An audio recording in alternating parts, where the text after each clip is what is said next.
தேவன் வார்த்தையாகவே இருக்கிறார். வார்த்தையை அன்றி தேவன் இல்லை என்பதை திட்டமாய் நீங்கள் தெரிந்து விடுங்கள்.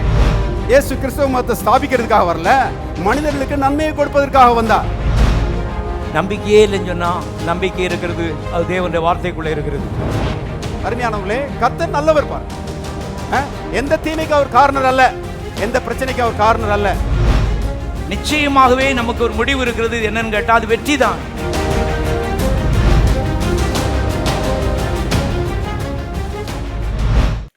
ரோமர்கள் நிறுவம் 14ஆம் அதிகாரம் 17ஆவது வசனம் வாசிக்கிறேன்.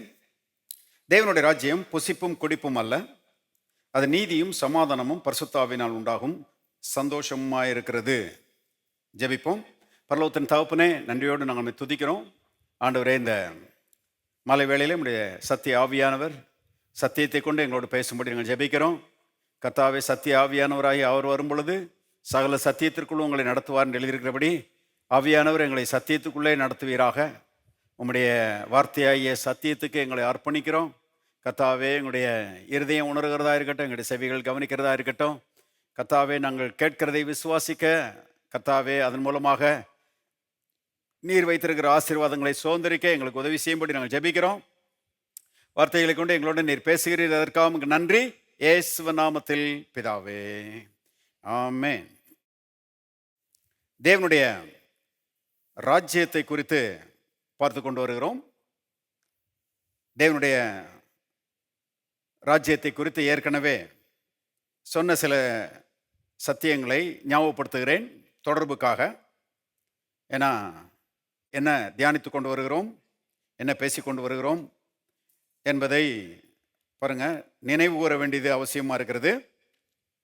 ஆதியிலே மனிதன் படைக்கப்பட்ட போது அவன் ஒரே ஒரு ராஜ்யத்துக்குள்ளே இருந்தான் என்று வேதம் சொல்லுகிறது. ஆதியில ஒரே ஒரு ராஜ்யம்தான் இருந்தது, அது தேவனுடைய ராஜ்யம். தேவன் ராஜாதி ராஜாவாக இருந்தார். மனிதனை தம்முடைய சாயலின்படியையும் தம்முடைய ரூபத்தின்படியையும் சிருஷ்டித்தார், படைத்தார் என்று வேதம் சொல்லுகிறது. பாருங்க, மனுஷன் தேவனுக்குள்ளே இருந்து வந்தவன். மனுஷனை போல ஒரு விசேஷமான சிருஷ்டிப்பை வேற எங்கேயும் பார்க்க முடியாது. மிருகங்கள் தேவனுடைய சிருஷ்டிப்பு தான், மீன்கள் தேவனுடைய சிருஷ்டிப்பு தான், பறவைகள் தேவனுடைய சிருஷ்டிப்பு தான். நாம் பார்க்கிற சூரிய சந்திர நட்சத்திரங்கள் பாருங்க, கடல், மலை, மரம், செடி கொடிகள் எல்லாமே தேவனுடைய சிருஷ்டிப்பு தான். ஆனால் மனுஷனை போல விசேஷமான ஒரு சிருஷ்டிப்பை நீங்கள் எங்கேயுமே பார்க்க முடியாது. மனுஷன்தான் சிருஷ்டிப்பின் மகுடம். மனுஷன்தான் தேவனுடைய பார்வையிலே விலையேறப்பட்டவன். எத்தனை பேர் ஆமென் சொல்றீங்க? எல்லாரும் சொல்லுவோம், நான் என் தேவனுடைய பார்வையிலே விலையேறப்பட்டவன். இன்னொரு முறை சொல்லுவோம், நான் என் தேவனுடைய பார்வையிலே விலையேறப்பட்டவன். பாருங்க, சில நேரங்களில் நமக்கு தெரிஞ்சவங்க நம்மளை வந்து மட்டம் தட்டுற மாதிரி பேசுகிறாங்க. அவன் ஒன்றும் இல்லை, அவன் யூஸ்லெஸ், இப்படிலாம் சொல்கிறாங்க. ஆனால் தேவன் நம்மளை ஒரு நாளும் பார்த்து நீ யூஸ்லெஸ்ன்னு சொல்லவே மாட்டார்.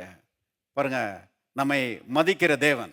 ஏன்னா நாம் அவருக்குள்ளே இருந்து வந்திருக்கிறோம். தேவன் தம்முடைய சாயலின்படியையும் தம்முடைய ரூபத்தின்படியையும் மனுஷனை சிருஷ்டித்தார் என்று வேதத்திலே நாம் பார்க்கிறோம். பாருங்க, தேவன் சர்வத்தையும் ஆளுகிற ராஜாதி ராஜா, கிங் ஆஃப் கிங்ஸ். மனுஷனை அவருடைய சாயலின்படி உருவாக்கினார். அவருடைய சாயல் என்ன? ராஜ சாயல். அவர் ஒரு பிச்சைக்காரன் கிடையாது, அவர் ஒரு ஏழை கிடையாது, அவர் ஒரு அடிமை கிடையாது, அவர் ராஜாதி ராஜா. மனுஷனை அவருடைய சாயலில் சிருஷ்டித்தார்னால் பாருங்க, அப்புறம் மனுஷனுடைய சாயல் ராஜ சாயல் தான். ஆகவே மனுஷனை தேவன் ஒரு ராஜாவாக, குட்டி ராஜாவாக படைத்து பாருங்க, அவனை இந்த பூமியை ஆளுகிறவனாக வைத்தார் என்று வேதத்தில் எழுதப்பட்டிருக்கிறது. ஆதாமையும் ஏவாளையும் பார்த்து தேவன் அருமையாக சொன்னார், நீங்கள் பலுகி பெருகி பூமியை நிரப்பி எல்லாவற்றையும் கீழ்ப்படுத்தி ஆண்டு கொள்ளுங்கள் என்று சொல்லி தேவன் அவர்களை ஆசீர்வதித்தார். மனுஷனுக்கு எப்படிப்பட்ட மரியாதை பாருங்க. அதனாலதான் சங்கீதக்காரன் சொல்லுகிறான், மகிமையினாலும் கனத்தினாலும் அவனை முடிசூட்டினீர் அப்படிங்கிறான். வானங்கள் தேவனுடையவைகள், பூமியையோ மனுபுத்திரருக்கு கொடுத்தார் என்று எழுதப்பட்டிருக்கிறது. மனுஷனுக்கு எவ்வளவு மரியாதை. அதனால தான் நம்மை மதிக்கிற தேவனை நம்ம மதிக்கிறோம் இல்லையா? என் பக்கத்தில் வராத உன்னை கொன்றுவேன் அப்படின்னு சொல்ற கடவுளை நம்ம வணங்கலை. பாருங்க, நமக்காக தண்டிக்கப்பட்டு எல்லாரையும் பாருங்க தன்னிடத்தில் அழைத்து கொள்ளுகிற, எல்லாரையும் தன்னிடத்தில் அணைத்து கொள்ளுகிற ஒரு அன்பின் தேவனை நாம் வணங்குகிறோம். ஆண்டவருக்கு அல்லேலூயா சொல்லுவோம். பாருங்க, கர்த்தர் மனுஷனை அவருடைய சாயலின்படி உண்டாக்கி ராஜாவை போல ஆளுகிறவனாக வைத்தார். மனுஷனுடைய ராஜா வாழ்க்கைக்கு அஸ்திபாரமாக தேவன் என்ன பண்ணாராம்? அவருடைய வார்த்தையை கொடுத்தாராம். பாருங்க, தேவனுடைய வார்த்தை என்பது மனுஷனுடைய வெற்றி வாழ்க்கையின் அஸ்திபாரமா இருக்கிறது. மனுஷனுடைய மகிமையான வாழ்க்கை, மனுஷனுடைய உயர்தரமான வாழ்க்கைக்கு தேவனுடைய வார்த்தை அஸ்திபாரமாக இருக்கிறது. ஆதாம் ஒரு ராஜாவாக வாழும்படி தேவன் அவனுக்கு என்ன செய்தார்? வார்த்தையை கொடுத்தார். என்ன வார்த்தை? தோட்டத்தின் நடுவில் இருக்கிற நன்மை தீமை அறியத்தக்க விருட்சத்தின் கனியை புசிக்க வேண்டாம், அதை புசிக்கிற நாளிலே நீ சாகவே சாவாய். தேவனுடைய வார்த்தை. பாருங்க, இந்த தேவனுடைய வார்த்தை தான் அன்னைக்கு ஆதாமுடைய வெற்றி வாழ்க்கைக்கு அஸ்திபாரமாக கொடுக்கப்பட்டது. இன்னைக்கும் அதுதான். ஏன்னா நான் கர்த்தர், நான் மாறாதவர். இன்னைக்கு மனுஷன் இந்த பூமியில வெற்றிகரமா வாழணும்னா அதுக்கு அஸ்திபாரம் எது? தேவனுடைய வார்த்தை. தேவனுடைய வார்த்தையை விட்டுட்டீங்கன்னா அப்புறம் you cannot live a successful life on this earth. இந்த உலகத்துல நீங்க வெற்றிகரமா செய்ய முடியாது, வாழ முடியாது. தேவனுடைய வார்த்தை தான் உறுதியான அஸ்திபாரம். தேவனுடைய வார்த்தை இல்லைன்னா மற்ற அஸ்திபாரங்கள் எல்லாம், அருமையானவர்களே, சொரிமணல் என்பதை தெரிந்து கொள்ளுங்கள். பொதகுழி, சிங்கிங் சாண்ட், மற்ற அஸ்திபாரங்கள் மேல உறுதியான ஒரு வாழ்க்கையை கட்ட முடியாது. அப்ப தேவனுடைய வார்த்தை அன்றைக்கு ஆதாமுக்கு அஸ்திபாரமாக கொடுக்கப்பட்டது. இன்றைக்கு நமக்கும் நம்முடைய வெற்றி வாழ்க்கைக்கும் தேவனுடைய வார்த்தை தான் அஸ்திபாரமாக கொடுக்கப்பட்டிருக்கிறது. எத்தனை பேர் தேவனுடைய வார்த்தையை வச்சிருக்கிறீங்க? இயேசு சொன்னார் பாருங்க மத்தேயுல, நான் சொல்லிய இந்த வார்த்தைகளை கேட்டு இவைகளின்படி செய்கிறவன் எவனோ அவனை கன்மலையின் மேல் தன் வீட்டை கட்டின புத்தியுள்ள மனுஷனுக்கு ஒப்பிடுவேன். பெருமழை சொரிந்து பெருவெள்ளம் பெருங்காற்று அடித்து அந்த வீட்டின் மேல் மோதியும் அதை அசைக்க கூடாமல் போயிற்று. நான் சொல்லிய இந்த வார்த்தைகளை கேட்டு இவைகளின்படி செய்யாதிருக்கிறவன் எவனோ அவனை தன் வீட்டை மணலின் மேல் கட்டின புத்தியில்லாத மனுஷனுக்கு ஒப்பிடுவேன். பெருமழை சொரிந்து பெருவெள்ளம் பெருங்காற்று அடித்து அந்த வீட்டின் மேல் மோதிற்று, அந்த வீடு விழுந்தது, முழுவதும் அழிந்தது. பாருங்க, இயேசு ரெண்டு விதமான அஸ்திபாரத்தை பற்றி பேசுகிறாரு. ஒன்று கன்மலையின் மேல் போடப்பட்ட அஸ்திபாரம், கற்பாறையின் மேல் போடப்பட்ட அஸ்திபாரம். அடுத்தது மணலின் மேல் அஸ்திபாரம் போட்டு ஒரு வீட்டை கட்டுறான் ஒருத்தன். பாருங்க, இந்த ரெண்டு அஸ்திபாரத்தை கர்த்தர் குறிப்பிடுகிறார். நல்லா கவனிங்க. பெருமழை சொரிகிறது, பெருவெள்ளம் வருகிறது, பெருங்காற்று அடிக்குது. இந்த உலகம் அப்படிப்பட்ட உலகம். இந்த உலகம் சொர்க்கம் கிடையாது. சொர்க்கம்னு நினைச்சீங்கன்னா ஏமாந்து போயிடுவீங்க. பொல்லாத சூழ்நிலைகள் இருக்கிறது, பொல்லாத பிசாசு இருக்கிறான், பொல்லாத சக்திகள் இருக்கிறது. ஏன் மனிதர்கள் கூட கொஞ்சம் பொல்லாதவர்களாக தான் இருக்கிறாங்க சில நேரங்களில், இல்லையா? ஏமாத்துகிறவங்களா இருக்கிறாங்க, வஞ்சிக்கிறவங்களா இருக்கிறாங்க. பொல்லாத ஒரு உலகத்தில் வாழ்ந்து கொண்டிருக்கிறோம். இதில் தேவனுடைய வார்த்தை என்கிற உறுதியான அஸ்திபாரம் இல்லைன்னா you are going to fail. நீங்கள் தோற்று போகிறீர்கள், சந்தேகமே கிடையாது, மாற்றமே கிடையாது. கவனிங்க. ஆனால் தேவனுடைய வார்த்தை உங்களுடைய வாழ்க்கையின் அஸ்திபாரமாக இருந்துச்சுன்னா உங்க வாழ்க்கையாகிய வீடு அது கன்மலையின் மேல் கட்டப்பட்ட வீடாக இருக்கும். உலகத்தின் பிரச்சனைகள், பெருமழை, மழைன்னு சொல்லலை, சிந்திக்கும்படி விரும்புகிறேன், பெருமழை. காத்துன்னு சொல்லலை, பெருங்காத்து. வெள்ளம்னு சொல்லலை, பெருவெள்ளம். இல்லையா? சில நேரங்கள் அப்படிப்பட்ட பிரச்சனை, அடே அப்பா இவ்வளோ பிரச்சனையா அப்படின்னு யோசிக்கிற அளவுக்கு பிரச்சனைகள் பெரிதாக இருக்கிறது. ஆனால் பாருங்க, தேவனுடைய வார்த்தையை உள்ள வச்சீங்கன்னா, தேவனுடைய வார்த்தையை மனதில் வைத்து தேவனுடைய வார்த்தையின்படி உங்களுடைய வாழ்க்கையை கட்டுகிறவர்களாக இருப்பீர்களானால், அந்த பெரிய பிரச்சனைகள் வந்து மோதலாம், ஆனா உங்களை ஒன்றும் செய்ய முடியாது, உங்களை அசைக்க முடியாது. அது மோதிட்டு போகும், நீங்க ஸ்ட்ராங்கா நின்று கொண்டிருப்பீர்கள், எழுந்து நின்று கொண்டிருப்பீர்கள். அதை அசைக்க கூடாமல் போயிற்று. ஆனா மணல் மேல கட்டினா, தேவனுடைய வார்த்தைங்கிற அஸ்திபாரம் இல்லாம கட்டினா, பாருங்க, ஒருத்தன் கட்டுறான், மணல் மேல கட்டுறான், வேகமா கட்டிடுவான் இல்லையா? கற்பாறையில் அஸ்திபாரம் போட்டு கட்டுறவன் அவன் பாவம் உளியை எடுத்துக்கிட்டு சுத்தியில் எடுத்துக்கிட்டு அடின்னு அடிச்சு வேர்த்து வேர்த்து வடிஞ்சு பாடாப்பட்டு அவன் அஸ்திபாரம் போட்டுட்டு இருக்கிறான். இங்கே ஒருத்தன் மணலில் கட்டுறான், அவன் டக்குன்னு மணலில் தோண்டி அவன் அரை அடி அஸ்திபாரத்தை தோன்றதுக்குள்ள இவன் வந்து ஃபவுண்டேஷனே முடிச்சிட்டான். வீடு மேலே எழும்பிருச்சு, அவன் அஸ்திபாரம் போடுறதுக்குள்ள இவன் பால் காய்ச்சிட்டான்.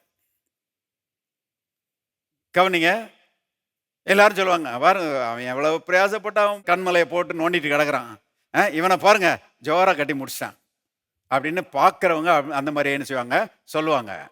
ஆனால் பெருமழை வந்து பெருவெள்ளம் வந்து பெருங்காற்று அடித்த பிறகுதான் ரிசல்ட் தெரியும் இல்லையா? பாருங்க, பெருமழை சொரிந்து பெருவெள்ளம் வந்து பெருங்காற்று அடித்து முடிச்ச பிறகு பார்த்தா சிலர் வந்து கேட்குறாங்க, இங்கே ஒரு வீடு இருந்துச்சே எங்க போச்சு? பெருவெள்ளத்தில் அடித்து கொண்டு போகப்பட்டு விட்டது, வீடு தரமட்டமாகி விட்டது. பாருங்க, அந்த மாதிரி தான் இன்னைக்கு அனைவருடைய வாழ்க்கை. அப்ப தேவனுடைய பிள்ளைகளாகி நாம் ரொம்ப கவனமா இருக்கணும். am I building my life on the word of God? நான் வந்து தேவனுடைய வார்த்தையின் மேல என் வாழ்க்கையை கட்டுகிறேனா? தேவனுடைய வார்த்தையை தியானிக்கிறேனா? தேவனுடைய வார்த்தை மேல பிரியமா இருக்கிறேனா? தேவனுடைய வார்த்தைனா அது என் காதுகளுக்கு இனிமையா இருக்கிறதா? தேவனுடைய வார்த்தையை கீழ்ப்படிய வேண்டும் என்கிற ஒரு ஆர்வம் இருக்கிறதா? நான் சொல்றேன், அப்படி இருந்துச்சுன்னா நீங்கள் பாக்கியவான்கள். நான் வந்து ஜெபம் பண்றேன், ஆண்டவரே அப்படிப்பட்ட உள்ளத்தை எனக்கு தாரும். ஏன்னா வார்த்தையை நேசிக்கிறவங்க தான் கர்த்தரை என்ன செய்றாங்க, நேசிக்கிறாங்க. அப்ப தேவனுடைய வார்த்தை அருமையானவர்களே உறுதியான அஸ்திபாரமாக இருக்கிறது. அநேகர் இருக்கிறாங்க பாருங்க கிறிஸ்தவ வட்டாரத்தில், அவங்க வார்த்தைகளை கவனிக்க மாட்டாங்க, மற்ற எல்லாத்தையும் கவனிப்பாங்க. அவங்களுக்கு எது ரொம்ப முக்கியம்னா, உபவாசம் போட்டு ஜெபம் பண்ணணும் பிரதர், கண்ணீர் விட்டு ஜெபம் பண்ணணும் பிரதர், கண் விழிப்பு ஆல் நைட் பிரேயர் போட்டு ஜெபம் பண்ணணும் பிரதர். இதுல தான் அவங்களுக்கு ரொம்ப கவனம், உபவாச ஜெபத்தில் தான் ரொம்ப கரிசனை. என்ன யோசிக்கிறாங்க, உபவாசமும் போட்டு நம்ம சரீரத்தை வருத்தினா தேவன் நம்ம மேல பரிதாபப்பட்டு, ஐயோ பிள்ளை பட்னியா கிடக்குறாளே, ஐயோ பையன் பட்னியா கிடக்குறானே, சரி கொடுத்து தொலைவோம் அப்படின்னு சொல்லி ஆண்டவர் டம்முன்னு பாருங்க இவங்க கேட்கறத கொண்டாந்து போட்டுட்டு போயிடுவாரு அப்படின்னு சொல்லி இவங்களுடைய எதிர்பார்ப்பு. கவனிங்கள், வார்த்தையை பற்றி கிஞ்சித்தேன்னு ஆக்கறப்படுறதே கிடையாது. சிலர் வார்த்தைன்னா உங்களுக்கு எட்டிக்காயா இருக்குது சில ஆட்களுக்கு, அருமையானவர்களே. ஆனா வேதம் என்ன சொல்லுகிறது திருப்புங்க, நீதிமொழிகளின் புஸ்தகம் 28ஆம் அதிகாரம், நீதிமொழிகள் 28 9ஆம் வசனம் பாருங்க. நீதிமொழிகள் 28:9, வேதத்தை கேளாதபடி தன் செவியை விலக்கிறவனுடைய ஜெபமும் அருவருப்பானது. கவனிச்சிங்களா? நான் வார்த்தையெல்லாம் கேட்க மாட்டேன், ஆனா ஜெபம் ஊக்கமா ஜெபம் பண்ண நான் கத்தச்சொல்றவன் ஜெபம் எனக்கு அருவருப்பா இருக்குது. ஜெபத்துல நீ பேசுற வார்த்தையை நான் கேட்கணும்னா, வேதத்துல நான் பேசுற வார்த்தையை நீ கேட்கணும். வேதத்தில் எழுதியிருக்கிற என்னுடைய வார்த்தைகளை நீ முதல்ல கேட்டன்னா, ஜெபத்துல நீ பேசுற வார்த்தைகளை நான் கேட்பேன். நீ பேசுற வார்த்தைகளுக்கு நான் மரியாதை கொடுப்பேன். நீ கேட்கிற விண்ணப்பத்திற்கு நான் பதில் கொடுப்பேன் என்று கர்த்தருடைய ஆவியானவர் சொல்கிறார். வேதத்தை கேட்கலன்னா விசுவாசம் இல்லை, இல்லையா? அதனாலதான் பாருங்க, சர்ச்சுக்கு தேவனுடைய வார்த்தைகளை கேட்கும்போது அப்படியே பூஸ்ட் குடிக்கிற மாதிரி இருக்குது, இல்லையா? நான் அப்படிதான் உணர்றேன். பெரிய பாஸ்டர் பேசும்போது இந்த வார்த்தைகளை கவனமா நான் கேட்கிறேன். அது பாருங்க, விசுவாசத்தை எனக்குள்ள கிளப்பி விடுகிறது. விசுவாசம் பெருகுகிறது. விசுவாசம் பெருகும் போது அருமையானவர்களே, தேவன் என்ன பண்றாரு? அந்த விசுவாசத்தை கனம் பண்ணுகிறாரு. தேவன் பைபிள்ல போட்டிருக்குது, விசுவாசம் இல்லாமல் தேவனுக்கு பிரியமா இருப்பது கூடாத காரியம். ஏன் பிரதர் அப்படி? தெரியாது, எழுதி வச்சிருக்கிறாரு. அவர் எப்படி ஆப்ரேட் பண்ணுகிறார் என்பதை வெளிப்படுத்தி இருக்கிறார். இப்ப நாம் அதை கற்றுக்கொண்டு, பைபிள்ல போட்டிருக்குது, விசுவாசம் தேவனுடைய வார்த்தையை கேட்க கேட்க வரும். கேட்டுட்டே இருந்தீங்கன்னா பாருங்க, விசுவாசம் வந்துடும். விசுவாசம் வந்துருச்சுன்னா விசுவாசத்தின்படி ஜெபிக்க ஆரம்பிச்சிருவீங்க. உங்களுடைய வார்த்தைகள், ஜெபத்திலே நீங்கள் சொல்லுகிற வார்த்தைகள் விசுவாச வார்த்தைகளா இருக்கும். அந்த விசுவாசத்துக்கு தேவன் என்ன செய்கிறார்? செவி கொடுக்கிறார். அந்த விசுவாசத்துக்கு தேவன் என்ன செய்கிறார்? பதில் கொடுக்கிறார். வேதத்தை கேளாதவருடைய ஜெபம் அருவருப்பு. ஏன்னா வேதத்தை கேட்கலன்னா விசுவாசிக்க முடியாது. விசுவாசிக்கலன்னா சரியா ஜெபிக்க முடியாது. சரியா ஜெபிக்கலன்னா விசுவாசம் இல்லாத ஜெபத்திற்கு தேவன் என்ன செய்ய மாட்டாரு? பதில் கொடுக்க மாட்டாரு. அப்ப விசுவாசம் பாருங்க, அந்த தேவனுடைய வார்த்தையின்படி வருகிற விசுவாசம் நம்ம சரீரத்துக்கு முதுகெலும்பு மாதிரி. முதுகெலும்பு இல்லாத ஆட்களை பார்த்துருக்கிறீங்களா? பாவம், நல்ல நிமிர்ந்து நிற்க முடியாது, பலவீனமா இருப்பாங்க. அந்த மாதிரி பாருங்க, வசனம் இல்லைன்னா அந்த ஜெபம் அது வலிமையா இருக்காது. அருமையானவர்களே, அற்புதமான பதில்கள் வருவதற்கு தேவன் ஒரு ஈஸியான வழியை வச்சிருக்கிறார். அது என்ன வழி? வசன வழி. எல்லாரும் சொல்லுவோம், வசன வழி. வசன வழியை வச்சிருக்கிறாரு. பாருங்க, கர்த்தருடைய வார்த்தையை விட்டுட்டு நான் ஜெபிக்கிறேன்னு சொல்லி நிறைய பேர் ஜெபத்தில் போராடிட்டு இருக்கிறாங்க. ஆனா பெரிய பதில்கள் வரல. பாருங்க, நான் சின்ன பையனா இருந்தப்போ எங்க வீட்டுக்கு ஒரு மலையாளத்து ஊழியக்காரர் வருவார். எங்க வீடு கேரளாவில் இருந்துச்சு. ஒரு மலையாளத்து ஊழியக்காரர் வருவார். நல்ல மனுஷன், கர்த்தரை நேசிக்கிற ஆள் தான். ஆனா வசனத்தின் தெளிவு அவருக்கு இல்லை. எங்க அம்மா பாருங்க, அவர் மாசத்துக்கு ஒருக்கா வருவார். அப்படி வரும்போது எங்க அம்மா, சரி ஊழியக்காரர் வர்றாருன்னு சொல்லி எங்க பகுதியில் வேறு யார் சாப்பாடு கொடுக்காட்டிலும் எங்க அம்மா கொடுத்துருவாங்க அவருக்கு. நல்ல மட்டன் சிக்கன்லாம் இருக்காது, வெஜிடபிள் தான். ஆனால் நல்ல சாம்பார் வச்சு அப்பளம் பொரிச்சு நல்லா ஜோராக அவருக்கு சாப்பாடு கொடுப்பாங்க. நான் எவ்ரி டைம் அவர் வரும்போதெல்லாம் எங்கள் அம்மா சாப்பாடு கொடுக்குறத பார்த்துருக்குறேன். அப்புறம் எங்கள் அம்மா அவர்கிட்ட பிரச்சனைகள்லாம் சொல்லுவாங்க. அவங்களுடைய பிரச்சனைகள்லாம் சொல்லுவாங்க. அந்த பிரச்சனைகளுக்காக அவர் ஜெபம் பண்ணுவார். ஜெபம் ஒரு 25 நிமிஷம் போகும். கொஞ்சம் பொறுமையாக தான் இருக்கணும். மலையாளத்துக்கார ஜெபம் பாருங்க, சில நேரங்களில் எங்கள் அம்மா அவர்கிட்ட தன்னுடைய ஆசை விருப்பங்களை சொல்லுவாங்க. எனக்கு இதெல்லாம் நடக்கணும் ஐயா, நான் இதெல்லாம் ஆண்டவர்கிட்ட எதிர்பார்க்குறேன் அப்படின்னு சொல்லி எங்கள் அம்மா சொல்லுவாங்க. சொல்லும்போது அவர் என்ன சொல்லுவார்? அப்போ நான் சகோதரியே உபவாசம் போட்டு ஜெபம் பண்ணுவோம் அப்படிம்பாரு. அடுத்த மாதம் வரும்போது உங்கள் வீட்டில் உபவாசம் கூட்டம், உபவாசம் இருந்து ஜெபம் பண்ணுவோம், நீங்கள் கேட்குற அந்த நன்மையை ஆண்டவர்கிட்ட சொல்லி ஜெபம் பண்ணுவோம் அப்படின்னு சொல்லி பாருங்க உபவாசம் போட்டுருவாங்க. எங்கள் அம்மா அதுக்கு முதல்ல சொல்லிட்டார் இல்லையா, ஆயத்தமாயிருவாங்க. சில நேரங்கள் லீவில் போனால் நானும் மாட்டிக்குவேன், இந்த உபவாச ஜெபத்தில் மாட்டிக்குவேன் நான். பாருங்க, எனக்கும் சாப்பாடு கொடுக்க மாட்டாங்க. நான் சின்ன பையன், ஒரு 7ஆம் கிளாஸு 6ஆம் கிளாஸு 7ஆம் கிளாஸு படிக்கிற பையன். சொல்லிடுவாங்க, நீயும் இன்னைக்கு உபவாசம் கடை அப்படின்னு சொல்லி ஒரு 12 மணிக்கு ஒரு கடுங்காப்பி கொடுப்பாங்க. சரி, ஏதாவது கிடச்சிச்சேன்னு குடிச்சிக்கிறது. ஆனால் பசிக்கும், என்ன செய்யறது? அப்புறம் உபவாசம் முடிச்சுட்டு தான் சமைச்சு சாப்பாடு கொடுப்பாங்க. நானும் அதில் மாட்டிக்குவேன். ஆனால் எனக்கு ஞாபகம் இருக்குது, எங்கள் அம்மா விரும்பி ஆசைப்பட்டு கேட்டு அதற்காக உபவாசம் பண்ணி ஜெபம் பண்ண அந்த பெரிய காரியங்கள் எதுவுமே எங்கள் அம்மாவுக்கு வந்து கிடைக்கல. அதுக்கு நானே சாட்சி. எதுவுமே கிடைக்கல. அப்புறம் ரொம்ப வருஷத்துக்கு பிறகு பாருங்க, நான் மதுரைக்கு வந்தேன், படிக்க போது ரட்சிக்கப்பட்டேன். அப்புறம் எங்கள் அப்பா அம்மா வர சொன்னேன், அவங்களும் வந்தாங்க. அவங்களும் இயேசுவை ஏற்றுக்கொண்டு ரட்சிக்கப்பட்டாங்க. அவங்களும் வார்த்தையின் வெளிச்சத்துக்குள்ளே வந்தாங்க. வந்துட்டு அப்புறம் எங்கள் அம்மா ஒரு நாள் சொல்கிறாங்க, இந்த மாதிரி வார்த்தை வசனம்லாம் முதலே தெரிஞ்சிருந்துச்சுன்னா நம்ம இந்த மாதிரி உபவாசம் கடந்திருக்க வேண்டிய அவசியமே கிடையாது, அப்போவே ஆண்டவர்கிட்ட கேட்டு வாங்கியிருக்கலாமே அப்படின்னு சொல்லி சொல்லுவாங்க. பாருங்க,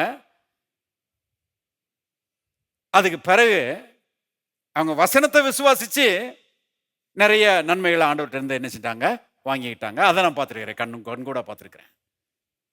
பாருங்கள், அப்ப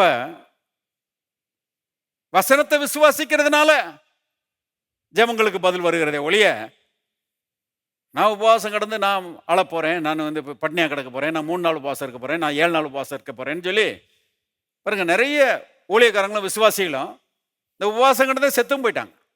வருந்தத்தக்க ஒரு விஷயம். ஓவரா பாருங்க, உபவாசம் இருக்கிறேன்னா அப்புறம் சரீரம் என்ன செய்யறது, பாதிக்கப்பட்டு விடுகிறது, வியாதிப்படுகிறது. ஜாக்கிரதையா இருக்கணும். பாருங்க, நம்முடைய உபவாசம் கர்த்தரிடத்திலிருந்து பதிலை பெற்று தருகிறது இல்ல, நம்முடைய விசுவாசம் கர்த்தரிடத்திலிருந்து பதிலை பெற்று தருகிறது.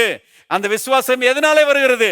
தேவனுடைய வார்த்தையினாலே வருகிறது. எல்லாரும் சொல்லுவோம், விசுவாசம் தேவனுடைய வார்த்தையினாலே வருகிறது. இன்னொரு முறை சொல்லுவோம், விசுவாசம் தேவனுடைய வார்த்தையினாலே வருகிறது. அப்ப விசுவாசம் வந்த பிறகு வசனத்தின்படி ஜெபம் பண்ணா தேவனிடத்திலிருந்து ஈஸியா பதில்களை பெற்றுக்கொள்ளலாம். பாருங்க, நம்ம பாயிண்ட் என்னன்னா, வசனம் தான் வெற்றியுள்ள கிறிஸ்தவ வாழ்க்கையின் அஸ்திபாரமாக இருக்கிறது. பாருங்க, ஆதாமுக்கு அந்த அஸ்திபாரத்தை தான் கொடுத்திருந்தாரு. ஆதாம் அந்த அஸ்திபாரத்தை என்ன பண்ணிட்டான், உடைச்சிட்டான். வசனமாயி அஸ்திபாரத்தை என்ன செஞ்சிட்டான், உடைச்சிட்டான். வசனத்தை மீறிட்டான், பாவம் செஞ்சிட்டான். பிசாசு வந்து ஆதாமையும் அவனுடைய சந்ததியும் ஆண்டு கொண்டான். ஆதாமுடைய வாழ்க்கை, அவனுடைய சந்ததியினுடைய வாழ்க்கை அருமையானவர்களே அடிமைத்தனத்தின் வாழ்க்கையாக மாறிவிட்டது. தேவனுடைய ராஜ்யத்துக்குள்ள இருந்த ஆதாம் இப்ப பிசாசுனுடைய ஆளுகைக்கு கீழே போயிட்டான்.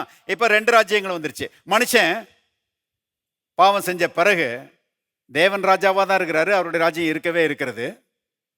ஆனா இவன் பாவம் செஞ்சு பிசாசுனுடைய ராஜ்யத்துக்குள்ள விழுந்துட்டான். இப்ப 2 ராஜ்யம் ஆகி போச்சு. இப்ப பிசாசு அவன் ஒரு ராஜ்யத்துக்கு தலைவனா இருக்கிறான், தேவன் அவருடைய ராஜ்யத்துக்கு தலைவனா இருக்கிறாரு. கவனிங்க, இப்ப இந்த பிசாசம் மடங்கடிச்சு, இந்த பிசாசுடைய தலையை நசுக்கி அதுக்குள்ளே இருக்கிற மக்களை விடுதலையாக்கி அங்கிருந்து வெளியே கொண்டு வந்து தேவனுடைய ராஜ்யத்துக்குள்ளே உட்படுத்தும்படியாக தேவாதி தேவன் இயேசுங்கிற பேர்ல இந்த உலகத்துல வந்தார். அல்லேலூயா. சிலருக்கு இயேசு வந்தாருன்னு தெரியும். ஏன்னா நம்ம சினிமா பாட்டிலே அது இருக்குது, புத்தர் காந்தி இயேசு. புத்தர் வந்தாரு, காந்தி வந்தாரு, இயேசும் வந்தாரு அப்படின்னு சொல்லி எல்லாருக்கும் இயேசு வந்தாருன்னு தெரியும். ஆனா ஏன் வந்தாரு அதான் நிறைய பேருக்கு தெரியாது. இது நிறைய ஊழியக்காரங்களுக்குமே தெரியாது, ஊழியக்காரங்களுக்கே தெரியல, விசுவாசிகளுக்கும் தெரிய போகுது. பாருங்க, சத்தியத்தை நல்லா அறிந்து கொண்டா வாழ்க்கை ரொம்ப விடுதலை உள்ள வாழ்க்கையாக மாறிடும், வெற்றிகரமான வாழ்க்கையாக மாறிடும், ஆசீர்வதிக்கப்பட்ட வாழ்க்கையாக மாறிடும். பாருங்க, உயர்ந்த வாழ்க்கையாக மாறிடும். எத்தனை பேர் ஆமென் சொல்றீங்க? அப்ப இயேசு ஏன் வந்தார்? ஏன் வந்தார்னா பாருங்க, பிசாசுனுடைய ராஜ்யத்துக்குள்ள இருக்கிற மக்கள், பாவத்தின் அடிமைத்தனத்துக்கு கீழே இருக்கிற மக்கள், பிசாசுனுடைய ஆளுகைக்கு கீழே இருக்கிற மக்களை விடுதலையாக்கி பிசாசை மடங்கடித்து அங்கிருந்து அவர்களை கொண்டு வந்து தேவனுடைய ராஜ்யத்துக்கு உட்படுத்தும்படியாக இயேசு இந்த உலகத்திலே வந்தார். அதற்காக கல்வாரி சிலுவையிலே அடிக்கப்பட்டார். அதற்காக அவருடைய பரிசுத்த ரத்தம் சிந்தப்பட்டது. வேற காரணமே கிடையாது. பாருங்க, இன்னைக்கு உலகத்தில் இந்த மேதைகள்லாம் ஒரு காரியத்தை நல்லா ஒத்துக்கிறாங்க. இயேசு மாதிரி சிறந்த போதகரை இந்த உலகம் கண்டதில்லை அப்படின்னு எல்லாருமே சொல்றாங்க, எல்லா மேதைகளும் சொல்றாங்க. ஆனா அவர் சிறந்த போதகராக இருப்பதற்காக இந்த உலகத்தில் வரல. மேதைகளுக்கு புரிய மாட்டேங்குது பாருங்க. அவரை போல அருமையா கதைகளை சொல்லி காரியங்களை விளங்க செய்து கடவுளை பற்றிய சத்தியத்தை போதிக்கக்கூடிய ஒரு போதகரை இந்த உலகம் கண்டதே இல்லைன்னு சொல்லி ஒரு சிறந்த போதகர்னு சொல்றாங்க. ஆனா அவர் ஒரு சிறந்த போதகராக இருப்பதற்காக இந்த உலகத்தில் வரல. அவர் கல்வாரி சிலுவையில அடிக்கப்பட்டு ரத்தத்தை சிந்தி அது நிமித்தமாக பிசாசுடைய கிரியைகளை அழித்து பிசாசை மடங்கடித்து பிசாசுடைய ஆளுகைக்கு கீழே இருக்கிற மனிதர்களை விடுதலையாக்கி தேவனுடைய ராஜ்யத்துக்குள்ளே அவர்களை கொண்டு வந்து வைத்து அவர்களை ராஜாக்களாக்கி அவர்களை ஆசீர்வதிக்கும்படியாக இயேசு இந்த உலகத்திலே மனிதனாக வந்தார். ஆண்டவர் கல்லே சொல்லுவோம், அதுக்காக தான் வந்தார். அப்ப இயேசுவை விசுவாசிக்கிறவர்கள், அவர் மரித்தாரு, அடக்கம் பண்ணப்பட்டாரு, 3ஆம் நாள் உயிரோடு எழுந்தாரு. உயிரெழுந்த இயேசு சொன்னாரு, மரித்தேன் ஆனாலும் சதா காலங்களிலும் உயிரோடு இருக்கிறேன். யார் சொல்ல முடியும்? யோசித்து பாருங்க. இயேசு சொன்ன சில சத்தியங்களை யாராலையும் சொல்ல முடியாது. ஏன்னா அவர் தேவன். மரித்தேன் ஆனாலும் சதா காலங்களிலும் உயிரோடு இருக்கிறேன். இன்னைக்கு அவர் உயிரோடு இருக்கிறார். இன்னைக்கு நம்ம மத்தியில் இருக்கிறாரு. இன்னைக்கு நம்ம கூட பேசிட்டு இருக்கிறாரு. ஆண்டவருக்கு சத்தமா ஒரு அல்லேலூயா சொல்லுவோம். Is very much alive. அவர் ஜீவனோட இருக்கிறதுனால தான் இன்னைக்கு சபை நடந்துட்டு இருக்குது. அவர் உயிருள்ளவராக இருக்கிறதுனால தான் இந்த சபை இன்னைக்கு இங்கே நடந்துட்டு இருக்குது, உலகம் எங்கும் நடந்துட்டு இருக்குது. கவனிங்க. அப்ப இயேசுவை உள்ளத்தில் ஏற்றுக்கொண்டு ரட்சிக்கப்பட்டவர்கள் அவங்க ரட்சிக்கப்பட்டிருக்கிறோம் என்று சொல்வதும் ஒன்றுதான். இருளின் ராஜ்யத்திலிருந்து வெளியே வந்து தேவனுடைய அன்பின் குமாரனுடைய ராஜ்யத்துக்கு உட்படுத்தப்பட்டிருக்கிறோம் என்று சொல்லுகிறதும் ஒண்ணுதான். இப்ப நம்ம எல்லாரும் யாருன்னு கேட்டீங்கன்னா இருளின் அதிகாரத்துக்கு கீழே இருந்த ஆட்கள் இல்லையா? ரட்சிக்கப்பட்டதுக்கு முன்னாடி நான்லாம் அங்கதான் இருந்தேன், படாத பாடுபட்டு இருந்தேன். ஆனா அந்த இயேசுவை குறித்த ஒரு வெளிச்சம் வந்தது. இந்த இயேசு ராஜா, மீட்பர், ஆண்டவர் என்பதை பாருங்க ஆவியானவர் எனக்கு உணர்த்தினார். இந்த இயேசுவை உள்ளத்தில் அழைத்தேன். இயேசு உள்ளே வந்தார். பாருங்க, இயேசு என்றைக்கு உள்ளே வந்தாரோ அன்றைக்கு இருளின் அதிகாரம் முடிஞ்சு போச்சு. பிசாசினுடைய ஆளுகை என் வாழ்க்கையில முடிஞ்சு போச்சு. அங்க இருந்து நான் தூக்கி எடுக்கப்பட்டு தேவனுடைய அன்பின் குமாரனுடைய ராஜ்யத்திற்கு உட்படுத்தப்பட்டேன். ரொம்ப சந்தோஷம். பாருங்க, பாவம் மன்னிக்கப்பட்டு விட்டது, பிசாசினுடைய அரசாட்சி ஒளிந்து விட்டது, தேவனுடைய பிள்ளையாக மாறிவிட்டேன். எத்தனை பெரிய பாக்கியம்! அதனாலதான் சங்கீதக்காரன் சொல்லுறான், கர்த்தர் உனக்கு செய்த சகல உபகாரங்களையும் என் ஆத்துமாவே மறவாதே என்று சொல்லுகிறான். எவ்வளவு பெரிய பாக்கியம் பாருங்க. கொலோசியர் 1ஆம் அதிகாரத்தில் எழுதப்பட்டிருக்கிறது, இருளின் அதிகாரத்திலிருந்து உங்களை விடுதலையாக்கி நம்முடைய அன்பின் குமாரனுடைய ராஜ்யத்துக்குள்ள தேவன் செய்திருக்கிறார், உட்படுத்தி இருக்கிறார். நீங்க ஒண்ணு வெளியே வந்துடல. நீங்க நினைச்சாலும், நீங்க கற்பனை பண்ணினாலும், நீங்க சொப்பனம் கண்டாலும், நீங்க பாடாப்பட்டாலும் இருளின் ராஜ்யத்துக்குள்ள இருந்து வெளியே வரவே முடியாது. ஆனா கர்த்தர் இயேசு உங்களுக்காக சிலுவையில ரத்தம் சிந்தி இருளின் அதிகாரத்திலிருந்து உங்களை அவருடைய ரத்தத்தின் வல்லமையினாலே விடுதலையாக்கி தேவனுடைய அன்பின் குமாரனுடைய ராஜ்யத்திற்குள்ள உட்படுத்தி இருக்கிறார். என் ஆத்துமாவே கர்த்தர் செய்த சகல நன்மைகளையும் மறவாதே. இது கர்த்தர் செய்த நன்மை.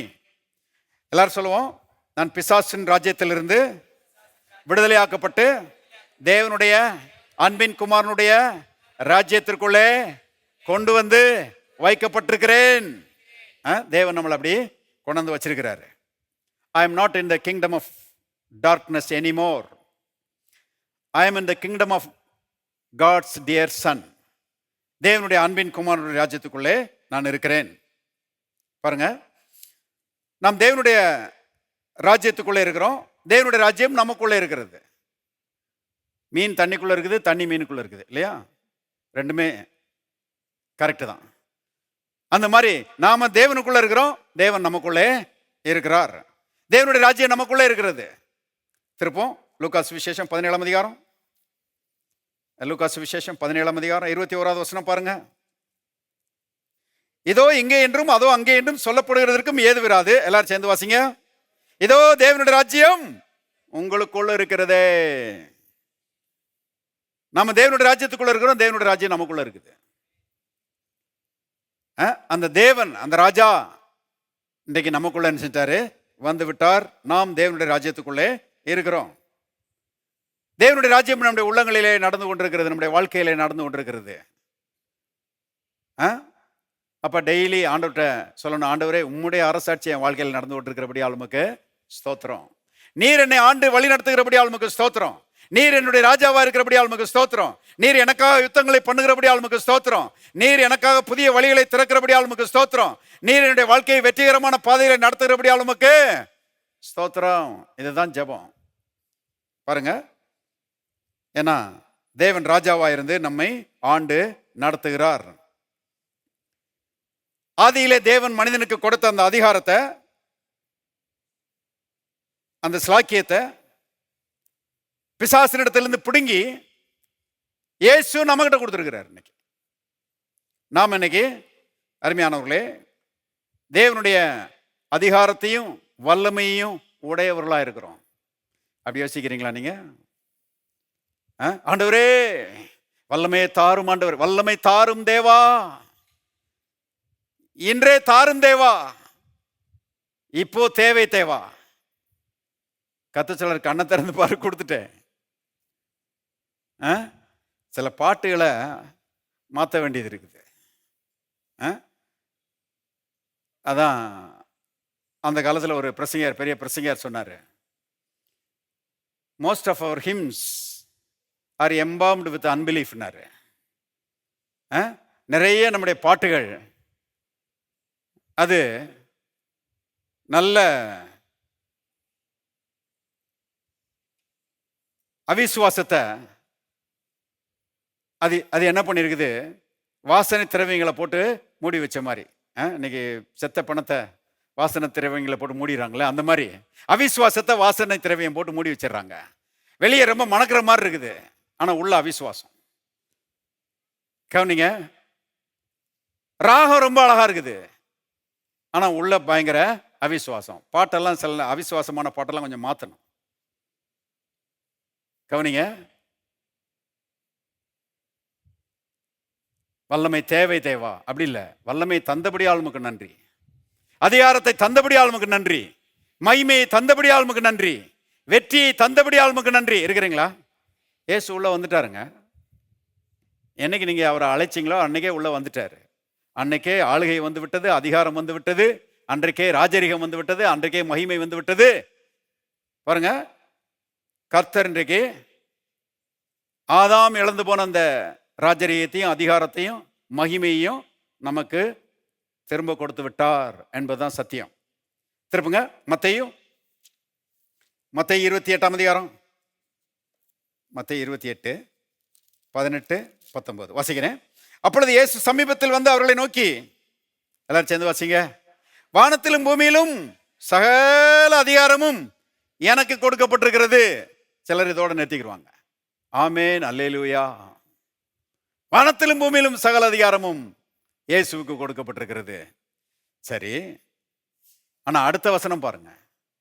ஆகையால் நீங்கள் புறப்பட்டு போய் சகல ஜாதிகளையும் சீஷராக்கி பிதா குமாரன் பரிசுத்தாவின் நாமத்தினாலே அவர்களுக்கு ஞான ஸ்நானம் கொடுங்கள். கொஞ்சம் ஆழமா பார்த்தா முரண்பாடா இருக்கிற மாதிரி இருக்குது இல்லையா? எப்படி இருக்கணும் இது? ஆக்சுவலா வானத்திலும் பூமியிலும் சகல அதிகாரமும் எனக்கு கொடுக்கப்பட்டிருக்கிறது, ஆகையால் நான் புறப்பட்டு போய் சகல ஜாதிகளையும் விசேஷராக்குகிறேன். நீங்க சும்மா இருங்க, நீங்க எந்த கவலையும் படாதீங்க, எல்லாத்தையும் நான் பார்த்துக்கிறேன். அப்படிதான் சொல்லியிருக்கணும் இல்லையா? நல்லா கவனிங்க, என்ன சொல்லியிருக்கிறார் இயேசு? வானத்திலும் பூமியிலும் சகல அதிகாரமும் எனக்கு கொடுக்கப்பட்டிருக்கிறது, ஆகையால் நீங்கள் புறப்பட்டு போய். என்ன அர்த்தம்? நானும் நீங்களும் ஒண்ணு. என்னைக்கு இயேசு நமக்குள்ள வந்தாரோ அன்றைக்கு அவரும் நாமும் ஒன்று. ஆண்டவர் எங்கேயோ பரலோகத்தில் இருக்கிறாரு, நான் இந்த பூமியில் இருக்கிறேன். அவருக்கு எனக்கு ரொம்ப தூரம். என் ஜெபம் போய் சேரவே மாட்டேங்குது. சிலர் அப்படி யோசிக்கிறாங்க, என் ஜெபம் போய் சேரவே மாட்டேங்குது, என்னைக்கு தான் போய் சேருமோ. அவருக்கு எனக்கு ரொம்ப தூரம், கனெக்ஷன் இருக்கிற மாதிரி தெரியல. இப்படிலாம் நிறைய பேர் யோசிக்கிறாங்க. ஆனால் தேவனுடைய மக்களே, புரிந்து கொள்ள வேண்டியது அவசியமாக இருக்குது. என்னைக்கு இயேசு உங்கள் உள்ளத்துக்குள்ளே வந்தாரோ அன்றைக்கு பாருங்க, நீங்களும் அவரும் ஒன்றாக இருக்கிறீர்கள். இயேசு சொன்னார் இல்லையா, நானும் பிதாவும் எப்படி இருக்கிறோம்? ஒன்றாக இருக்கிறோம். அப்போ இன்னைக்கு விசுவாசிகள் சொல்லலாம், நானும் என் தேவனும் ஒன்றாக இருக்கிறோம், நானும் இயேசுவும் ஒன்றாக இருக்கிறோம். அவர் எனக்குள்ள இருக்கிறாரு, நானும் அவருக்குள்ள இருக்கிறேன். இப்படி இருந்துச்சுன்னா ரொம்ப சத்தம் போட்டெல்லாம் ஜெபம் பண்ண வேண்டியதில்லை. உள்ளத்தில் இருக்கிற இயேசுவை நோக்கி அமைதியாக ஜெபம் பண்ணாலே அவர் கேட்டுருவார். இருக்கிறீங்களா? இருந்த ஒரு ஆமென் சொல்லுங்க. பாருங்க, ரொம்ப சத்தம் போட வேண்டிய அவசியம்லாம் இல்லை. அப்ப கர்த்தர் நமக்குள்ள இருக்கிறாரு, அவரும் நாமும் ஒன்றா இருக்கிறோம். இப்போ அவரும் நாமும் ஒன்றா இருக்கிறோம். அவருடைய வல்லமை நம்முடைய வல்லமை, அவருடைய அதிகாரம் நம்முடைய அதிகாரம். இன்னைக்கு ஆண்டவருடைய மக்கள் பாருங்க, இதை புரிந்து கொண்டு இயேசுவின் நாமத்தில் பேச வேண்டிய காரியங்களை பேசணும், செய்ய வேண்டிய காரியங்களை செய்யணும். பாருங்க, அப்படி பேச வேண்டிய காரியங்களை பேசி செய்ய வேண்டிய காரியங்களை இவங்க செஞ்சாங்கன்னா, நல்லா கவனிங்க, தேவனே இவங்க மூலமா அவர் விரும்புகிறதை செய்கிறார் என்று அர்த்தம். அதான் அர்த்தம். அவருடைய சித்தம் இந்த பூமியில எப்படி நடக்கும்? எப்படி நடக்கும்னா உங்க மூலமா தான் நடக்கும், என் மூலமா தான் நடக்கும். கவனிங்க, அதனாலதான் சொன்னாரு, வானத்திலும் பூமியிலும் சகல அதிகாரம் எனக்கு கொடுக்கப்பட்டிருக்கிறது, ஆகையால் நீங்க போங்க, நீங்க தான் என் வாய், நீங்க தான் என் கை, நீங்க தான் என் காலு, நீங்க இல்லைன்னா நான் அந்த உலகத்தில் செயல்படவே முடியாது. நான் ஏற்கனவே சொல்லியிருக்கிறேன், சிலர் ஜெபம் பண்ணிட்டு இருக்கிறாங்க, ஆண்டவரே என்னை கைவிட்டுறாத, ஆண்டவரே. ஆண்டவர் சிலர், நீ என்னை கைவிட்டுறாத.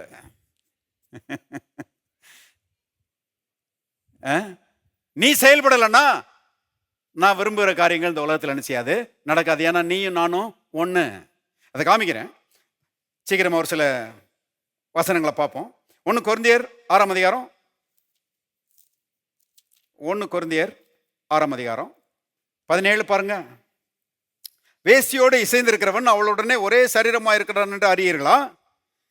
இருவரும் ஒரே மாம்சமாக இருப்பார்கள் என்று சொல்லியிருக்கிறதே, அப்படியே கர்த்தரோடு இசைந்திருக்கிறவனும் அவருடனே ஒரே ஆவியாயிருக்கிறான். பாருங்க, எதோட வேறுபடுத்தி காமிக்கிறார் பாருங்க.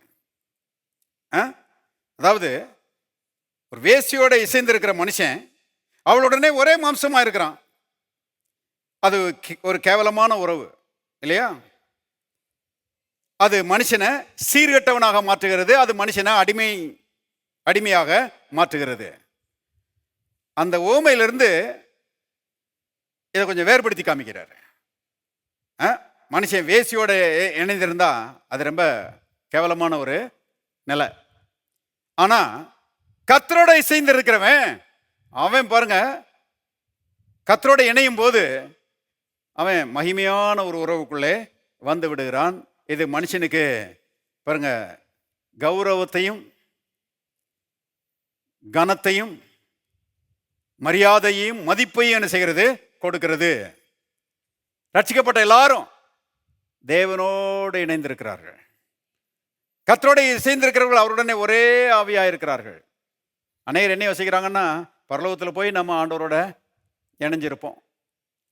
ஒன்று நாம மறித்து பரலோகத்துக்கு போகும்போது ஆண்டவரோட இணைவோம், அல்லது நம்ம உயிரோடு இருக்கும்போது ஆண்டவர் வந்துட்டார்னா நம்ம ஆண்டவரோட இணைஞ்சு ஒன்றா இருப்போம்.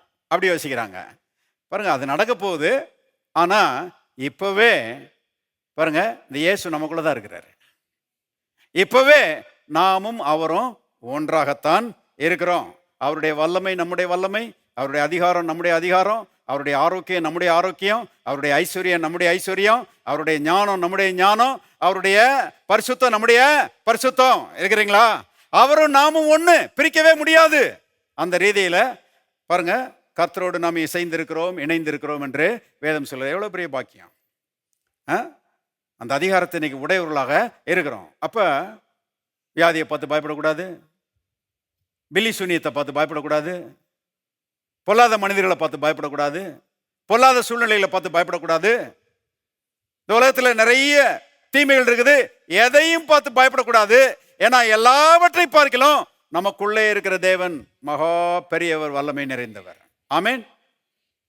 பாருங்க, அதை பார்த்து பயப்படாம அதுக்கு எதிர்த்து நின்று அதை அதை பாருங்க எதிர்கொண்டு அதை பார்த்து கட்டளை போட்டு அது நீங்கும்படி பாருங்க அதிகாரத்தோடு செயல்படுவது தான் அது விசுவாசியின் அழகு என்பதை தெரிந்து கொள்ளுங்கள்.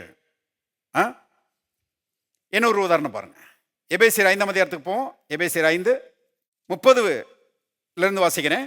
நாம் அவருடைய சரீரத்தின் அவயவங்களாயும் அவருடைய மாம்சத்துக்கும் அவருடைய எலும்புகளுக்கும் உரியவர்களாயும் இருக்கிறோம். இது நிமித்தம் மனுஷன் தன் தகப்பனையும் தன் தாயையும் விட்டு தன் மனைவியுடனே இசைந்து இருவரும் ஒரே மாம்சமாயிருப்பார்கள். இந்த ரகசியம் பெரியது. நான் கிறிஸ்துவை பற்றியும் சபையை பற்றியும் சொல்லுகிறேன். என்ன அருமையான அனாலஜி, என்ன அருமையான ஒரு ஒப்புமை. என்ன சொல்றாரு? ஒரு கணவனும் மனைவியும் எப்படி இணைந்து இசைந்து ஒரே மாம்சமா இருக்கிறார்களோ அதே போல சபையும் இயேசுவும் இணைந்து இசைந்து ஒன்றாகவே இருக்கிறார்கள். கர்த்தரை விட்டு நம்மளை பிரிக்க முடியாது, நம்மளை விட்டு கர்த்தரை பிரிக்க முடியாது. நான் உன்னை விட்டு விலகுவதும் இல்லை, உன்னை கைவிடுவதும் இல்லை. இந்த உணர்வு நமக்குள்ள பெருகணும். யார் என் கூட இருந்தாலும் சரி, இல்லாட்டிலும் சரி, தேவன் என் கூட என்ன செய்றாரு? இருக்கிறாரு. யாரும் என்னை கைவிட்டுறலாம், ஆனா தேவன் என்னை கைவிடவே மாட்டார். ஆமேன். பாருங்க, இந்த விசுவாசம் இருக்கும்போது நீங்க நல்ல உரமுள்ள ஆட்களா இருப்பீங்க, எதுக்கும் பயப்பட மாட்டீங்க. சில நேரங்களில் பாருங்க, வேலை பார்த்துட்டு இருக்கிற இடத்துல இருந்து திடீர்னு வேலை இல்லைப்பா போப்பா அப்படின்றாங்க. உடனே சிலர் அப்படியே பாருங்க இடிஞ்சு போயிடுறாங்க. ஐயோ வேலை போயிடுச்சு, நான் என்ன செய்வேன்? வேலை தான் போச்சு, ஆனால் கர்த்தர் உங்க கூட தான் இருக்கிறாரு. அந்த கர்த்தர் நீங்க ஏற்கனவே பார்த்த வேலையை காட்டிலும் நல்ல வேலையை கொடுக்க வல்லவரா இருக்கிறாரு. இல்லைன்னு சொல்ல போனா அந்த கம்பெனி மாதிரி ஒரு கம்பெனி ஆரம்பிக்கவே, அந்த கம்பெனி மாதிரி ஒரு கம்பெனியை வச்சு ஆட்களை வச்சு வேலை செய்ய உங்களுக்கு பலன் கொடுக்கிறதுக்கு கர்த்தர் போதுமானவரும் அதற்கு அதிகமானவருமா இருக்கிறாரு. இன்னைக்கு கூட ஒரு கம்பெனியில் போய் ஜெபம் பண்ணிட்டு வந்தேன்.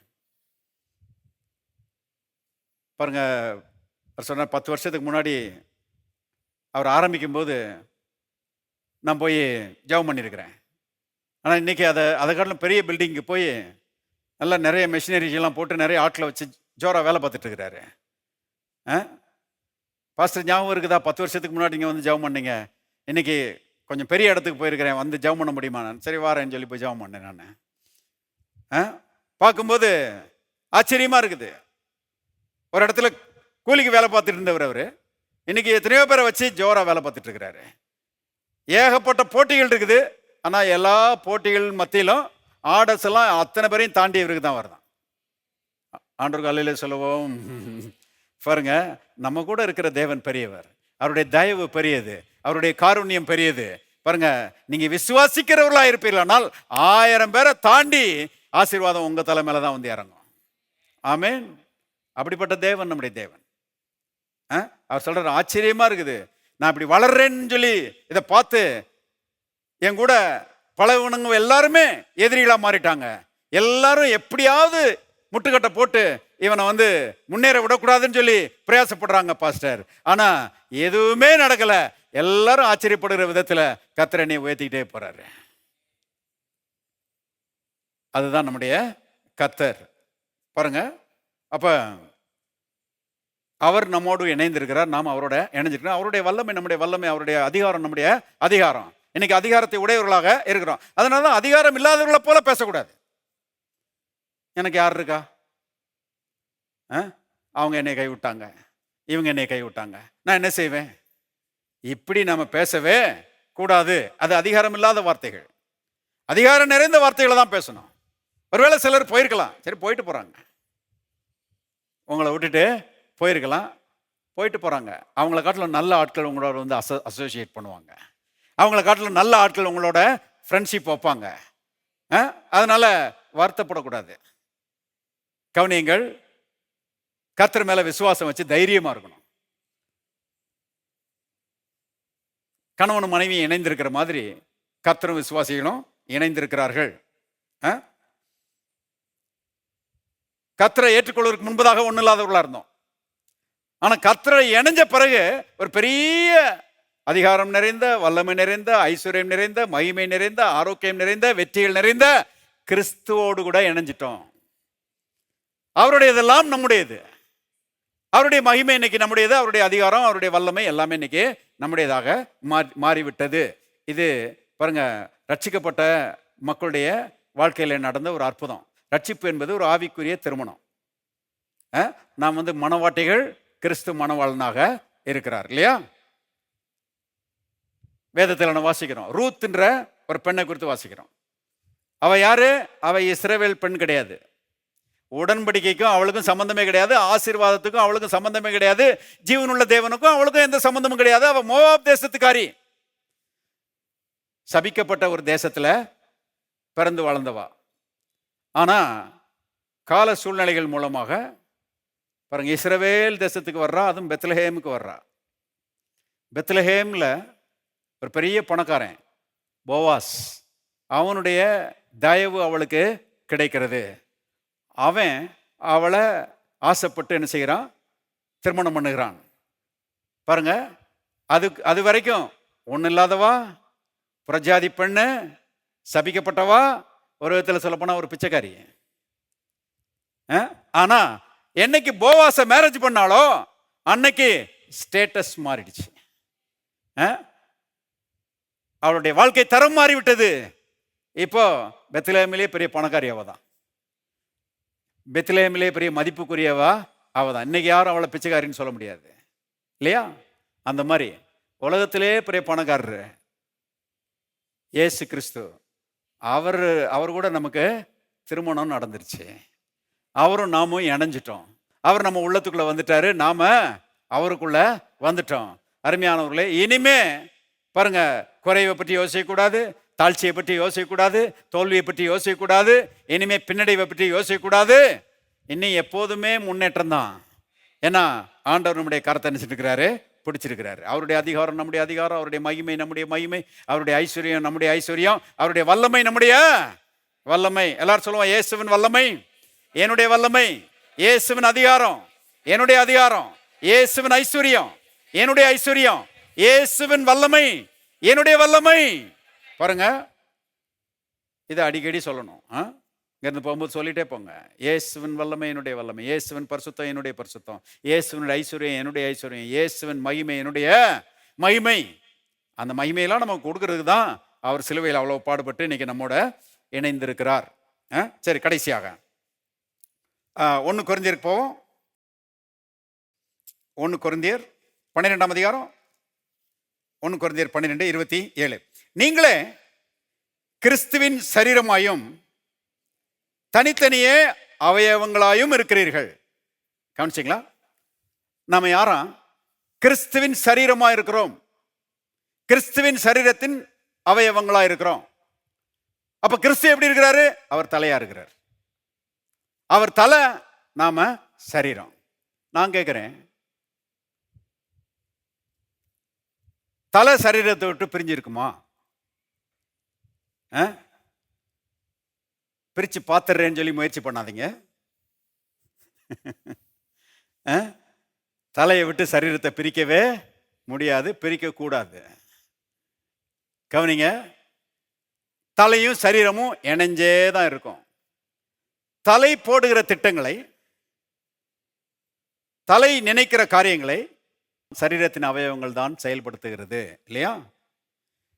சரீரம் இல்லைன்னா தலை காரியங்களை சிந்திக்கலாம், திட்டங்களை போடலாம். ஆனால் சரீரம் இல்லைன்னா அந்த திட்டங்களை நிறைவேற்றவே முடியாது. எப்படிப்பட்ட ஒரு ஸ்தானத்தில் கர்த்தர் நம்மளை கொண்டாந்து வச்சிருக்கிறார் யோசித்து பாருங்க. அப்ப தேவனுடைய அருமையானவர்களே திட்டங்களையும் நோக்கங்களையும் இந்த உலகத்தில் செயல்படுத்துகிற அவயவங்களாக நாம் இருக்கும்படி, இயேசு நம்மோட தலையாக இருக்கும்படி அவ்விதமாக கிறிஸ்துவும் நாமும் இணைக்கப்பட்டிருக்கிறோம். தலையினுடைய அதிகாரம் தான் சரீரத்தினுடைய அதிகாரம். தலையினுடைய தரிசனம் தான் சரீரத்தினுடைய தரிசனம். தலையினுடைய மகிமை தான் சரீரத்தினுடைய மகிமை. பாருங்க, தலையினுடைய உயர்வு தான் சரீரத்தினுடைய உயர்வு. அந்த அளவுக்கு பாருங்க தேவன் நம்மை அவரோடு நினைச்சிருக்கிறாரு, இணைச்சிருக்கிறாரு. பாருங்க, அவர் தலையா இருக்கிறாரு, நம்ம சரீரமா இருக்கிறோம். அவருடைய விருப்பங்கள், ஆசைகள், அவருடைய சித்தம் எல்லாவற்றையும் நாம தான் இந்த உலகத்தில் என்ன செய்கிறோம், நிறைவேற்றுகிறோம். விசேஷமா அவருடைய அதிகாரத்தை நாம தான் நிறைவேற்றுகிறோம். அது மட்டும் சொல்ல முடிச்சிடுறேன். பாருங்க, ஒரு டிராஃபிக் போலீஸ் இருக்கிறாரு. அவரு அந்த 4 சந்து ரவுண்டானால நிற்கிறாரு.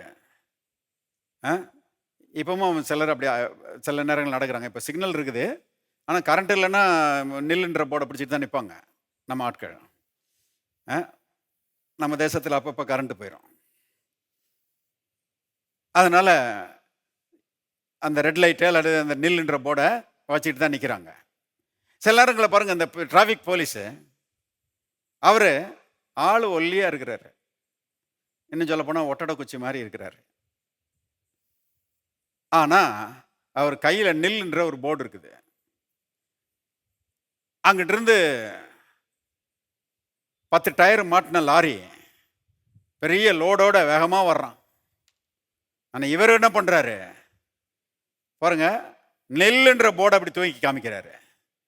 தூக்கி காமிச்சா வேகமா வந்தவன் கிரீச்சின்னு பிரேக் போட்டு என்ன செய்யறான், நிறுத்துறான். எதின் அடிப்படையில் அவன் நின்னா, இவர் ஆளை பார்த்து பயந்துட்டானா, இல்லை வந்து முட்டி வண்டியை சாச்சிருவார்னு நினைச்சிட்டானா? இவரே பாவம் நிற்கதி இல்லாமல் நின்றுட்டு இருக்கிறாரு. ஆனா அவர் கையில் இருக்கிற போர்டு இருக்குதே, அது அரசாங்கம் கொடுத்திருக்கிற போர்டு. ஆகவே ஆளு சின்ன ஆளா இருந்தாலும் இவருக்கு பின்னால அரசாங்கம் இருக்கிறது, அரசாங்கம் கொடுத்த அதிகாரம் இருக்கிறது. அதனால இவர் நில்லுன்ற போர்டை தூக்கி காமிச்சாருன்னா, அவன் 10 டயர் வண்டியா இருக்கலாம், அது 20 டயர் வண்டியா இருக்கலாம், வண்டி நின்னே ஆகணும். இருக்கிறீங்களா? அதே போல நாம ஒருவேளை சாதாரண ஆட்களா இருக்கலாம், படிக்காத ஆட்களா இருக்கலாம், கிராமத்திலிருந்து வந்த ஆட்களா இருக்கலாம், பாருங்க ஏழைகளா இருக்கலாம். ஆனால் நம்ம கையில இயேசுவின் நாமம் இருக்கிறது. ஆமென். இப்ப பரலோக அரசாங்கம் இந்த இயேசுவின் நாமத்தை உங்க கையில் நினைச்சிருக்குது, கொடுத்திருக்குது. இந்த இயேசுவின் நாமத்தை நீங்க பயன்படுத்தினீங்கன்னா, வியாதியை பார்த்து இயேசுவின் நாமத்துல போ அப்படின்னு சொன்னீங்கன்னா, வியாதிக்கு நல்லா தெரியும் போயே ஆகணும், பிசாசுக்கு நல்லா தெரியும் போயே ஆகணும். அப்ப டெலிகேட்டட் அத்தாரிட்டி, அதிகாரத்தை கர்த்தர் நமக்கு நினைச்சிருக்காரு, கொடுத்துருக்கிறாரு. இப்போ அதிகாரத்தை நாம தான் என்ன செய்யணும், செயல்படுத்தணும். நல்லா கவனிங்க, நான் விரட்டினேன்னா எங்கெங்க போகுது. பாஸ்டர் சாலமன் விரட்டினார்னா போகும், பாஸ்டர் ஹாரிஸ் விரட்டினார்னா போகும், நான் விரட்டினா எங்கே போகுது அப்படின்றாங்க சிலர். நான் சொல்கிறேன், பாஸ்டர் ஹாரிஸுக்கும் பாஸ்டர் சாலமனுக்கும் பாருங்க இருக்கிற அதே அதிகாரம் தான் உங்களுக்கும் இருக்குது. இப்போ நாங்கள் சொன்னா போகிற அந்த வியாதி பலவீனம் நீங்க சொன்னாலும் போகும். நாங்க சொன்னா ஓடுற பிசாசு நீங்க சொன்னாலும் ஓடும். இப்ப நீங்க விசுவாசிச்சு இயேசுவின் நாமத்தை பயன்படுத்தினீங்கன்னா அதிகாரத்தை நீங்கள் செயல்படுத்துகிறீர்கள். நல்லா கவனிங்க, அந்த போலீஸ்காரரு 20 டயர் வண்டி வேகமா வர்றதை பார்த்துட்டு தன்னை பார்க்குறாரு, ஐயோ நம்ம இவ்வளவு ஒல்லியா இருக்கிறோமே, இவன் எப்படி நம்மளால நிறுத்த முடியும்னு சொல்லி நில்லுன்ற போட தரையில் போட்டு ஓடிட்டாருன்னு வச்சுக்கோங்க. அங்கே எல்லாம் டிராஃபிக் ஒரே கன்ஃபியூஷன் ஆயிரும். இவர் தான் நிற்கணும், அதிகாரத்தை இவர் தான் என்ன செய்யணும், செயல்படுத்தணும். செயல்படுத்தினா பாருங்க நிற்க வேண்டியதெல்லாம் நிற்கும், போக வேண்டியதெல்லாம் போகும். கர்த்தருடைய ஆவியானவர் சொல்கிறார், உங்க வாழ்க்கையின் பாருங்க காரியங்களை சீர்படுத்துவதற்கு, உங்க வாழ்க்கையின் காரியங்களை செயல்படுத்துவதற்கு, உங்களுடைய வாழ்க்கையை வெற்றிகரமாய் நடத்துவதற்கு அதிகாரத்தையும் வல்லமையையும் கர்த்தர் உங்க கையில கொடுத்திருக்கிறாரு. இப்ப இயேசுவின் நாமத்தை கருத்துல எடுத்து எது விரும்பத்தகாத காரியமோ அதை கட்டணும், எது விரும்புகிற காரியமோ அதை கட்ட அவிழ்த்து விடணும். டெய்லி அதை செய்யணும். நான் டெய்லி செய்கிறேன். எதிர்காலம் நல்லா இருக்கணும்னா எதெல்லாம் தேவன் விரும்புகிறாரோ அதெல்லாம் ரிலீஸ் பண்ணி விடணும். உங்களை பற்றி எனக்கு தெரியாது, டெய்லி காலையில் நான் தான் செஞ்சிட்டு இருக்கிறேன். இப்படியே சொல்லுவேன் நான், வானத்திலும் பூமியிலும் சகல அதிகாரமும் இயேசுவின் நாமத்தினால எனக்கு கொடுக்கப்பட்டிருக்கிறதுன்னு. சிலர் சொல்லுவாங்க, என்ன பெருமையா பேசுறாருங்க. பெருமை இல்லை, உரிமை. தேவன் சொல்லியிருக்கிறார். தேவன் சொன்ன வாக்குத்தத்தங்களை உரிமை பாராட்டி எடுத்துக்கிறதோ எடுத்துக்கொள்ளாம விடுறதோ நம்முடைய சாய்ஸ். இல்லை பிரதர், நான் அப்படிலாம் சொல்ல மாட்டேன். நான் வானத்திலும் பூமியிலும் சகல அதிகாரமும் எனக்கு கொடுக்கப்பட்டிருக்கு இயேசு சொல்லலாம், ஆனால் நான் சொல்ல மாட்டேன்னா அது உங்க பிரச்சனை. இயேசுதான் சொல்லியிருக்கிறார், அந்த அதிகாரத்தை உங்கள்கிட்ட கொடுத்துருக்கிறேன், நீங்க அதை செயல்படுத்துங்கன்னு சொல்லியிருக்கிறாரு. இப்ப நானு விசுவாசத்தில் சொல்லுறேன், வானத்திலும் பூமியிலும் சகல அதிகாரமும் இயேசுவின் நாமத்தில் எனக்கு கொடுக்கப்பட்டிருக்கிறது. இயேசு செய்த கிரியைகளை நானும் செய்வேன், அவளை பார்க்கலும் பெரிய கிரியைகளையும் செய்வேன். அவர் தான் சொல்லியிருக்கிறாரு. என்னை பலப்படுத்துகிற கிறிஸ்துவனால எல்லாவற்றையும் செய்ய எனக்கு பலன் உண்டு. அவர் தான் சொல்லியிருக்கிறாரு. சொல்லி இருக்கிறாரு, தைரியம் கொண்டு சொல்லலாமே. அதிகாரத்தை இப்படிதான் நம்ம எடுக்கிறோம், வார்த்தையின்படி செயல்படுகிறோம், இயேசுவின் நாமத்தை பயன்படுத்துகிறோம். கர்த்தர் சொன்னாரு, விசுவாசிக்கிறவர்களால் நடக்கும் அடையாளங்களாவன என் நாமத்தினாலே பிசாசுகளை துரத்துவார்கள். யோசித்து பாருங்க, விசுவாசிக்கிறவர்களால் ஒன்றும் செய்ய முடியாது. நான் தான் பிசாசை துரத்துவேன் இயேசு சொல்லலை. அதிகாரத்தை உங்கள்கிட்ட கொடுத்துருக்கிறேன். எதெல்லாம் வாழ்க்கையை விட்டு ஓடணுமோ அதெல்லாம் இயேசுவின் நாமத்தில் ஓடும்படி கட்டளை ஓடுங்க. எதெல்லாம் வாழ்க்கைக்குள்ள வரணுமோ அதெல்லாம் வரும்படி பேசுங்க. பலன் வேணுமா? இயேசுவின் நாமத்தினாலே பலன் என்னுடையது. இயேசுவின் நாமத்தினாலே ஞானம் என்னுடையது. இயேசுவின் நாமத்தினாலே ஐஸ்வர்யம் என்னுடையது. இயேசுவின் நாமத்தினாலே மகிமை என்னுடையது. இயேசுவின் நாமத்தினாலே ஆளுகை என்னுடையது. இப்படி நீங்க சொன்னீங்கன்னா அப்புறம் மகிமையும் ஆளுகையும் உங்களை தேட ஆரம்பிச்சிடும். எங்க இருக்கிறாரு ஆளு அப்படின்னு சொல்லி தேடி வர ஆரம்பிச்சிடும். ஆனா பிற்போக்கா பேசுனீங்கன்னா எந்த பாசிட்டிவ் ரிசல்ட்டும் இருக்காது, தோல்விதான் மிஞ்சும். ஆகவே கர்த்தர் இந்த அதிகாரத்தை நம்ம கையில் கொடுத்துருக்கிறாரு. தேவனுடைய ராஜ்யத்துக்குள்ள நம்ம இருக்கிறோம். ஆகவே இதை உணர்ந்து அதிகாரத்தை செயல்படுத்துங்க. நாளுக்கு நாள் வெற்றிகள் பெருகுவதை காண்பீர்கள். ஆமென். எல்லாம் இந்த செயல்தினர். பரலோகத்தின் தகப்பனே, நன்றியோடு நம்ம துதிக்கிறோம். கர்த்தாவே மிக ஸ்தோத்திரம். கல்வாரி சிலுவையில் எங்களுக்காக பாடுபட்டு ரத்தத்தை சிந்தி ஆண்டவரே, நாங்கள் இழந்து போன அதிகாரத்தையும் வல்லமையையும் ராஜரீகத்தையும் மகிமையையும் மாட்சிமையையும் கர்த்தாவே நீர் எங்களுக்கு தந்திருக்கிறீர். ஆண்டவரே, அதை உணர்ந்து நன்றியோடு நாங்கள் துதிக்கிறோம். நீர் எங்களுக்கு செய்த உபகாரங்களுக்காக நன்றி செலுத்துகிறோம். கர்த்தாவே மிக ஸ்தோத்திரமுடைய அதிகாரத்தை செயல்படுத்த, அதிகாரம் நிறைந்த வார்த்தைகளை பேச, கர்த்தாவே பிசாசுனுடைய கிரியைகளை மேற்கொள்ள, பிசாசுனுடைய கிரியைகளை அழிக்க, கர்த்தாவே வெற்றி உள்ளவர்களாய் வெற்றி சிறக்கிறவர்களாய் நாங்கள் வாழ கிருபை செய்யும்படி இயேசுவின் நாமத்திலே நாங்கள் ஜெபிக்கிறோம். உம்முடைய அதிகாரம் எங்கள் மூலமாய் செயல்படுகிறபடியால் உமக்கு நன்றி. ஆண்டவரே, எங்களுடைய கால்கள் உம்முடைய கால்கள், எங்களுடைய கைகள் உம்முடைய கைகள், எங்களுடைய வாய் உம்முடைய வாய், எங்களுடைய சரீரம் உம்முடைய சரீரம். ஆண்டவரே, எங்கள் மூலமாய் உம்முடைய சித்தம் நிறைவேறுவதாக. ஆண்டவரே மிக ஸ்தோத்திரம். நீர் விரும்புகிற உம்முடைய விருப்பங்கள், உம்முடைய திட்டங்கள், உம்முடைய ஆசைகள் எங்கள் மூலமாய் நிறைவேறுவதாக. எஜமானர் செய்கிறீர், ஆசீர்வதிக்கிறீர். அதற்காக உமக்கு நன்றி. இயேசுவின் நாமத்தில் பிதாவே, ஆமென்.